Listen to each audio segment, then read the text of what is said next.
Anggota Badan Permusyawaratan Desa BPD memiliki masa jabatan tertentu dan bisa diganti jika masa jabatannya habis atau ada alasan lain. Saat ini, masa jabatan anggota BPD adalah 8 tahun. Mari kita bahas dengan lebih rinci dan menggunakan contoh agar mudah dipahami. 1. Masa jabatan anggota BPD. Berapa lama masa jabatan anggota BPD? Masa jabatan anggota BPD adalah 8 tahun. Setelah 8 tahun, anggota BPD bisa dipilih kembali atau diganti dengan orang baru. Apakah bisa menjabat lagi? Setelah masa jabatan 8 tahun habis, seseorang bisa menjadi anggota BPD lagi. Batas maksimal adalah 2 periode berturut-turut. 2 periode sama dengan 8 tahun kali. 2 sama dengan 16 tahun maksimal. Menjadi anggota BPD. Contoh, Pak Joko terpilih menjadi anggota BPD di Desa Makmur pada tahun 2025. Masa jabatannya akan berakhir pada tahun 2033. Jika masih ingin menjadi anggota BPD, ia bisa mencalonkan diri lagi dan dipilih kembali oleh masyarakat. Jika terpilih lagi, ia bisa menjabat hingga tahun 2041. Setelah tahun 2041, ia tidak bisa menjadi anggota BPD lagi karena sudah mencapai batas maksimal 2 periode. 2. Pergantian anggota BPD. Anggota BPD bisa diganti dalam beberapa kondisi. Berikut adalah 3 alasan utama pergantian anggota BPD beserta contoh. 1. Masa jabatan habis. Penjelasan. Jika masa jabatan 8 tahun sudah selesai, maka anggota BPD harus diganti dengan yang baru.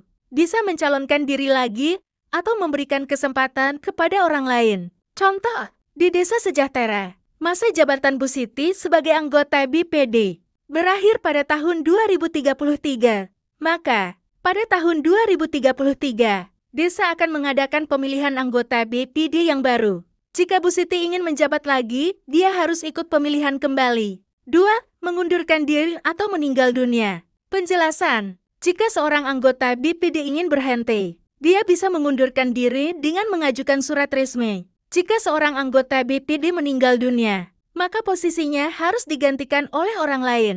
Contoh, di Desa Mandiri, Pak Andi, seorang anggota BPD, harus pindah ke kota karena urusan pekerjaan. Ia kemudian mengajukan surat pengunduran diri kepada ketua BPD karena posisinya kosong. Desa memilih orang lain untuk menggantikannya. 3. Diberhentikan karena melanggar aturan. Penjelasan. Jika seorang anggota BPD melakukan pelanggaran, seperti korupsi atau menyalahgunakan wewenang, maka ia bisa diberhentikan sebelum masa jabatannya habis. BPD lain dan pemerintah desa akan melakukan musyawarah untuk memberhentikan anggota tersebut. 3. Proses pergantian anggota BPD. Jika ada anggota BPD yang harus diganti, desa akan melakukan beberapa tahapan. 1. Pengumuman lowongan jika ada anggota yang berhenti atau diberhentikan. Desa akan mengumumkan bahwa ada kursi kosong di BPD. 2.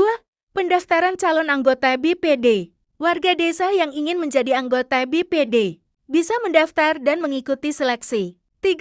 Pemilihan anggota BPD baru. Anggota baru bisa dipilih melalui musyawarah desa atau pemungutan suara. 4. Pelantikan anggota baru setelah terpilih. Anggota baru akan dilantik dan mulai bekerja.